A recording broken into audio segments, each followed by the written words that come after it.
members of Congress. And so if I didn't walk around and pay my tribute to Lisa Blunt Rochester, my congresswoman, immediately, that was... how are you, Rev?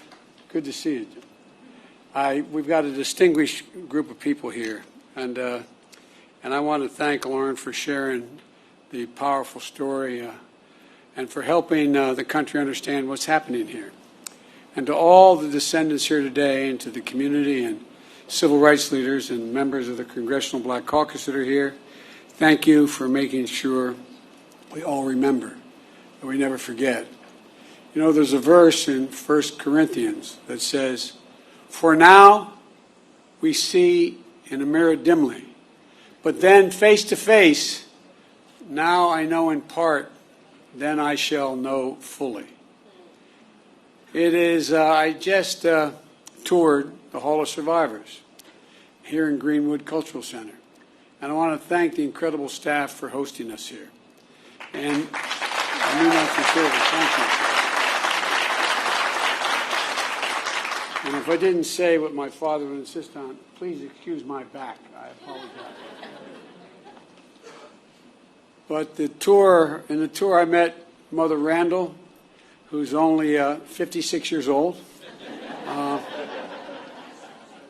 God love her. And Mother Fletcher, who's 67 years old. And her brother Van Ellis, who's 100 years old. And he looks like he's 60. Thank you for spending so much time with me. I really mean it. It was a great honor, a genuine honor. You are the three known remaining survivors of a story seen in the mirror dimly. But no longer. Now your story will be known in full view. The events we speak of today took place 100 years ago, and yet I'm the first president in 100 years ever to come to Tulsa. And I say that not as a compliment about me, but to think about it. 100 years, and the first president to be here during that entire time. And in this place, in this ground, to acknowledge the truth of what took place here. For much too long, the history of what took place here was told in silence, cloaked in darkness. But just because history is silent, it doesn't mean that it did not take place. And while darkness can hide much, it erases nothing. It erases nothing. Some injustices are so heinous, so horrific, so grievous, they can't be buried, no matter how hard people try. And so it is here. Only with truth can come healing and justice and repair. Only with truth. Facing it. But that isn't enough. First, we have to see, hear, and give respect to Mother Randall, Mother Fletcher, and Mr. Van Ellis.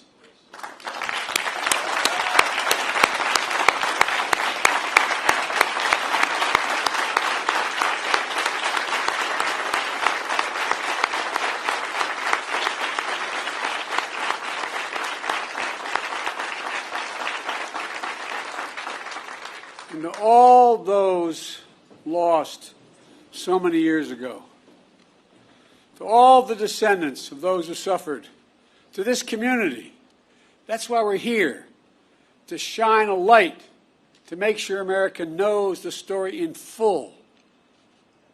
May 1921, formerly enslaved black people and their descendants are here in Tulsa, a boomtown of oil and opportunity and a new frontier. On the north side, across the rail tracks that divided the city already segregated by law, they built something of their own, worthy of their talent and their ambition. Greenwood, a community, a way of life. Black doctors and lawyers, pastors, teachers, running hospitals, law practices, libraries, churches, schools. Black veterans, like the man I had the privilege of giving a command coin to, who fought, volunteered and fought and came home and still face such prejudice.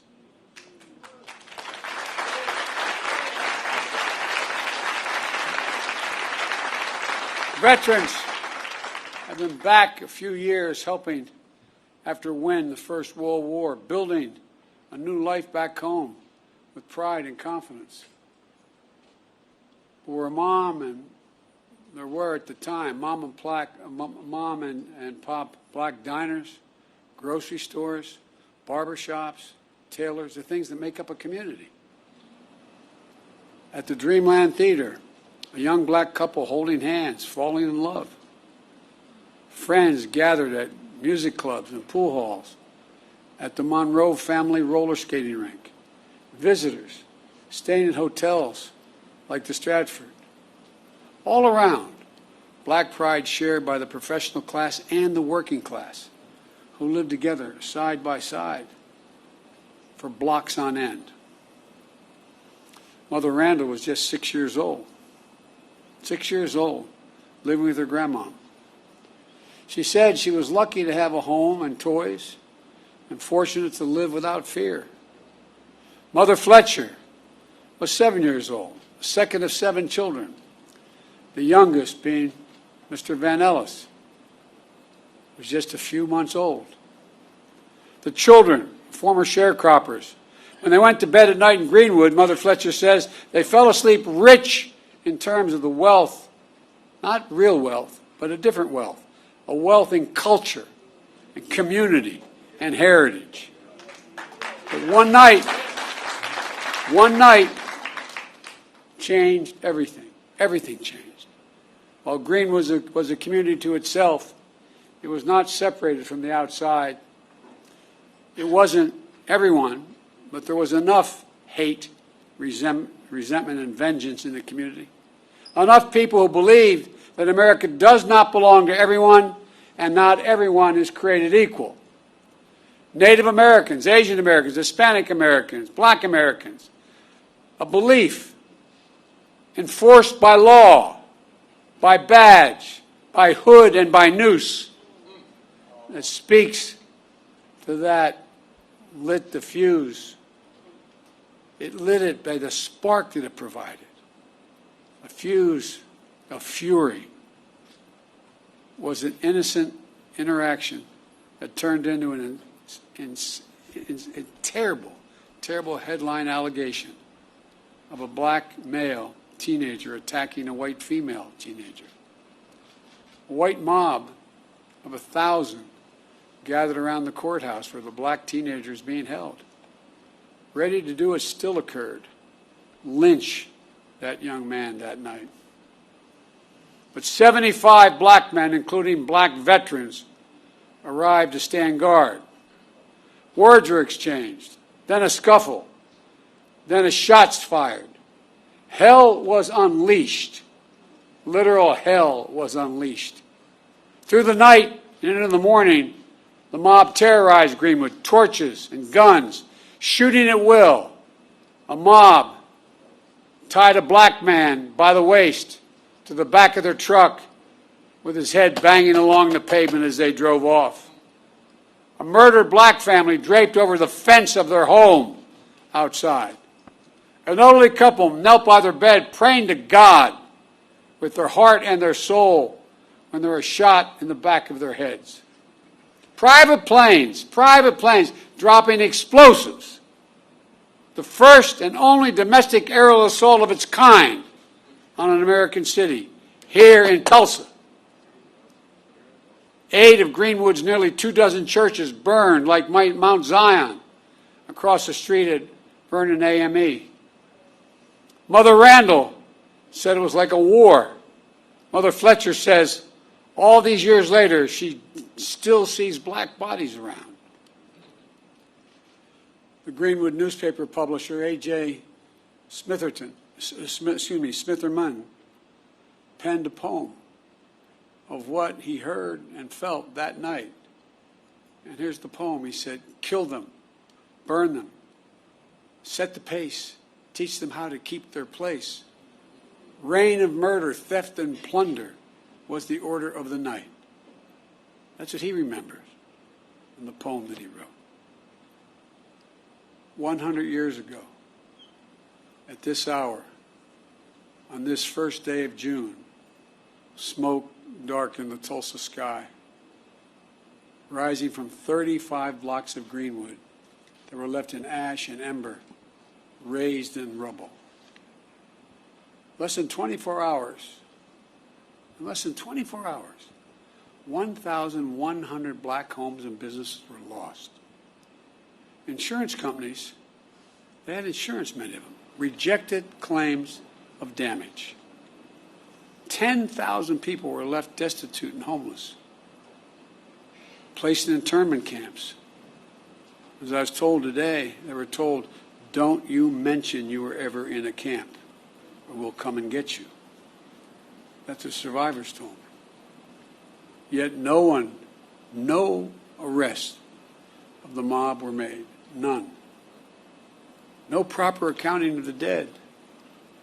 The death toll records by local officials said there were 36 people. That's all. 36 people.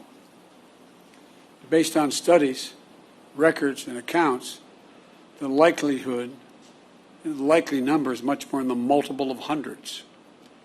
Untold bodies dumped into mass graves. Families who at a time waited for hours and days to know the fate of their loved ones are now descendants who have gone 100 years without closure. But you know, as we speak, the process of exhuming the unmarked graves has started. And at this moment, I'd like to pause for a moment of silence for the fathers, the mothers, the sisters, sons and daughters, friends of God and Greenwood. They deserve the dignity and they deserve our respect. May their souls rest in peace.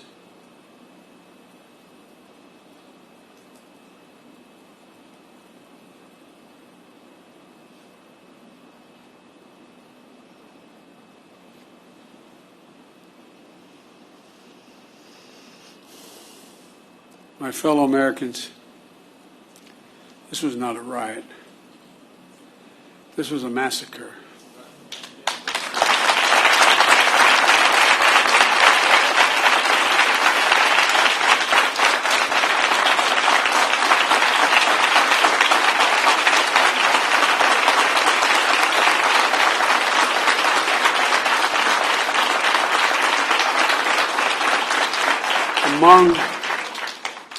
Among the worst in our history, but not the only one.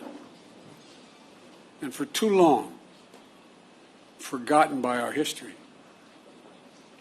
As soon as it happened, there was a clear effort to erase it from our memory, our collective memories, from the news and everyday conversations. For a long time, schools in Tulsa didn't even teach it, let alone schools elsewhere. And most people didn't realize that a century ago, the second Ku Klux Klan had been founded. The second Ku Klux Klan had been founded. A friend of mine, John Meacham, I'd written when I said I was running to restore the soul of America. He wrote a book called The Soul of America, not because of what I said. And there's a picture about page 160 in the book showing over 30,000 Ku Klux Klan members in full regalia, Reverend, pointed hats, the robes, marching down Pennsylvania Avenue in Washington, D.C., Jesse, you know all about this. Washington, D.C. If my memory is correct, there were 37 members of the House of Representatives who were open members of the Klan. There were 5, if I'm not mistaken, could have been 7, I think it was 5, members of the United States Senate, open members of the Klan. Multiple governors were open members of the Klan. Most people didn't realize that a century ago the Klan was founded just 6 years before the horrific destruction here in Tulsa. And one of the reasons why it was founded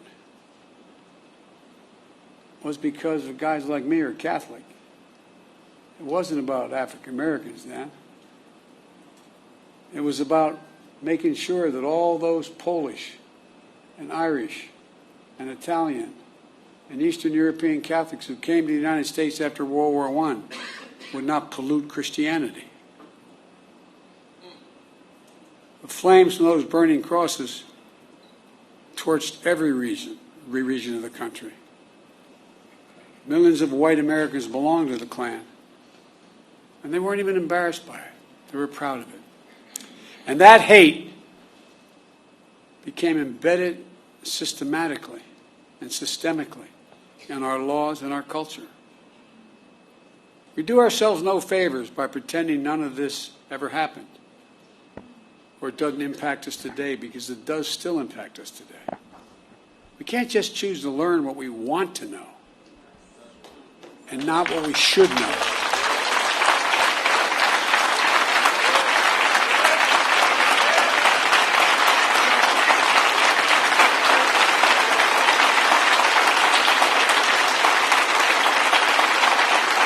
We should know the good, the bad, everything. That's what great nations do. They come to terms with their dark sides. And we're a great nation. The only way to build a common ground is to truly repair and to rebuild. I come here to help fill the silence, because in silence, wounds deepen. And only, as painful as it is, only in remembrance do wounds heal. We just have to choose to remember. We memorialize what happened here in Tulsa, so it can't be erased. We know here, in this hallowed place, we simply can't bury pain and trauma forever. And at some point, there'll be a reckoning, an inflection point, like we're facing right now as a nation. What many people hadn't seen before or simply refused to see cannot be ignored any longer. You see it in so many places. And there's greater recognition that for too long we've allowed a narrowed, cramped view of the promise of this nation to fester. The view that America is a zero-sum game where there's only one winner. If you succeed, I fail. If you get ahead, I fall behind. If you get a job, I lose mine. And maybe worst of all, if I hold you down, I lift myself up. Instead of, if you do well, we all do well. We see that in Greenwood.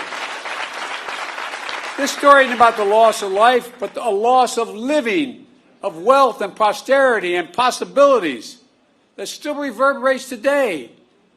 Mother Fletcher talks about how she was the only able to attend school in the 4th grade and eventually found work in the shipyards as a domestic worker. Mr. Van Ellis has shared how even after enlisting and serving in World War II, he still came home to struggle with a segregated America. Imagine all those hotels and dinners and mom and pop shops that could have been passed down this past 100 years. Imagine what could have been done for black families in Greenwood. Financial security and generational wealth. If you come from backlines like my family, working class, middle class families, the only way we ever able to generate any wealth was inequity in our homes. Imagine what they contributed then and what they could have contributed all these years. Imagine a thriving Greenwood in North Tulsa for the last 100 years. What that would have meant for all of Tulsa, including the white community. While the people of Greenwood rebuilt again in the years after the massacre, it didn't last. Eventually, neighborhoods were redlined on maps, locking black Tulsa out of home ownership. A highway was built right through the heart of the community. Lisa, I was talking about our west side, what 95 did after we were occupied by the military, after Dr. King was murdered. The community, cutting off black families and businesses from jobs and opportunity. Chronic underinvestment from state and federal governments denied Greenwood even just a chance of rebuilding. We must find the courage to change the things we know we can change. That's what Vice President Harris and I are focused on, along with our entire administration, including our Housing and Urban Development Secretary, Marcia Fudge, who is here today.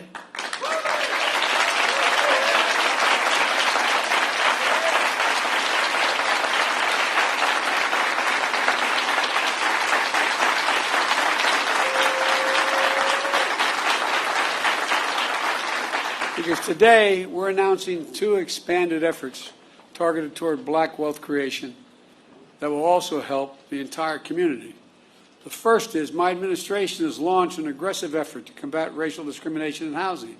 That includes everything from redlining to the cruel fact that a home owned by a black family is too often appraised at a lower value than a similar home owned by a white family.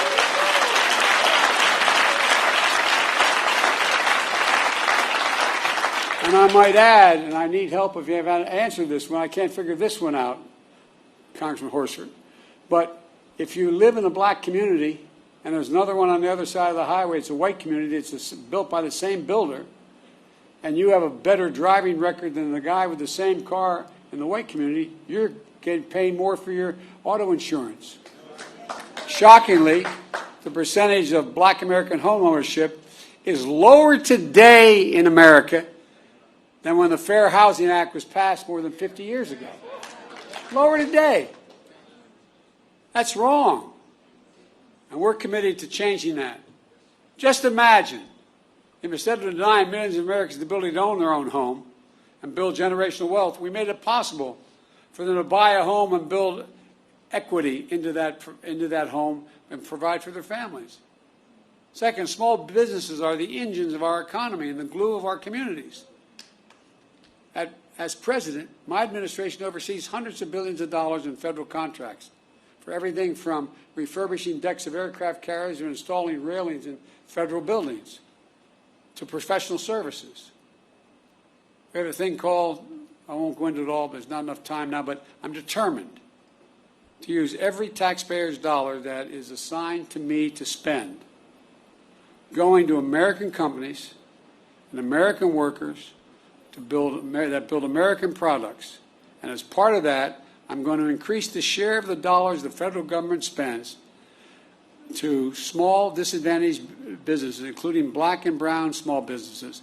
Right now it calls for 10%. I'm going to move that to 15% of every dollar spent will be spent with that. I have the authority to do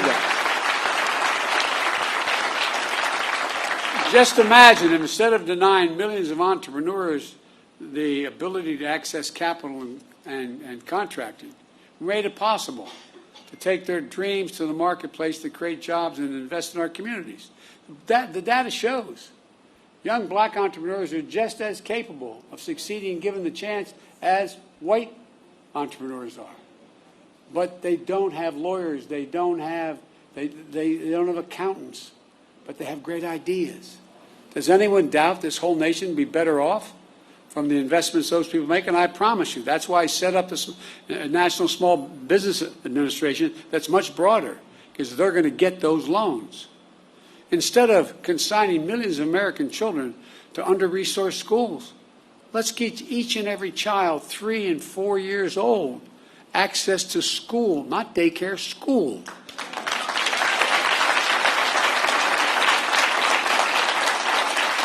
In the last 10 years, studies have been done by all the great universities. It shows that it increased by 56% the possibility of a child, no matter what background they come from, no matter what. If they start school at 3 years old, they have a 56% chance of going all through all 12 years without any trouble and being able to do well. And a chance to learn and grow and thrive in a school and throughout their lives.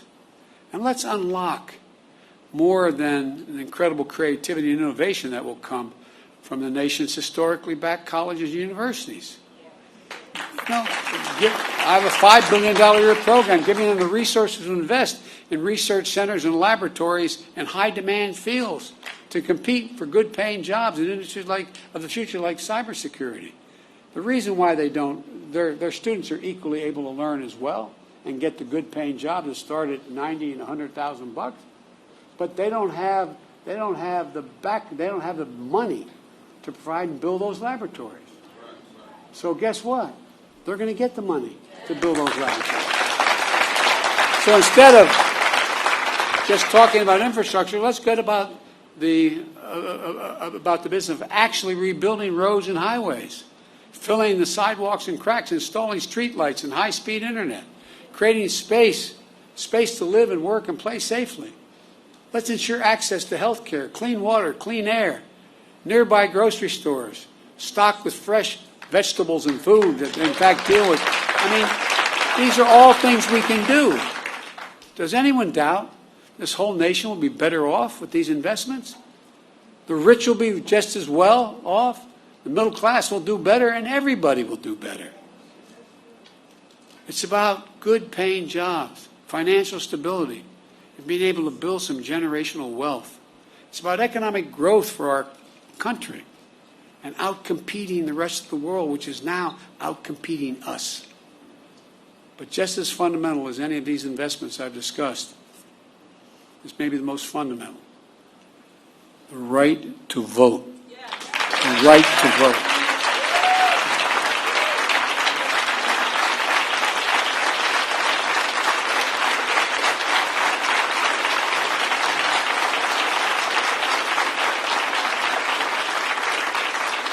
A lot of the members of the Black Caucus knew John Lewis better than I did, but I knew him. On his deathbed, like many, I called John to speak to him. Rev, all John wanted to do is talk about how I was doing. He died, I think, about 25 hours later. But you know what John said? He called the right to vote precious, almost sacred. He said the most powerful, nonviolent tool we have in a democratic society. This sacred right is under assault with incredible intensity like I've never seen, even though I got started as a public defender and a civil rights lawyer. With an intensity and aggressiveness that we've not seen in a long, long time. It's simply un-American. It's not, however, sadly, unprecedented. The creed, "We shall overcome," is a long-time mainstay of the civil rights movement, as Jesse Jackson can tell you better than anybody. The obstacle to progress that have to be overcome are a constant challenge. We saw it in the 60s, but with the current assault is not just an echo of a distant history. In 2020, we faced a tireless assault on the right to vote. Restrictive laws, lawsuits, threats of intimidation, voter purges, and more. We resolved to overcome it all, and we did. More Americans voted in the last election in the midst of a pandemic, than any election in American history. You got voters registered. You got voters to the polls. The rule of law held. Democracy prevailed. We overcame. But today, let me be unequivocal. I've been engaged in this work my whole career, and we're going to be ramping up our efforts to overcome again. I will have more to say about this at a later date, a truly unprecedented assault on our democracy, an effort to replace nonpartisan election administrators and to intimidate those charged with tallying and reporting the election results. But today, as for the act of voting itself, I urge voting rights groups in this country to begin to redouble their efforts now to register and educate voters. And in June should be a month of action on Capitol Hill. I hear all the folks on TV saying, why doesn't Biden get this done? Well, because Biden only has a majority of effectively 4 votes in the House and a tie in the Senate, with 2 members of the Senate who vote more with my Republican friends. But we're not giving up.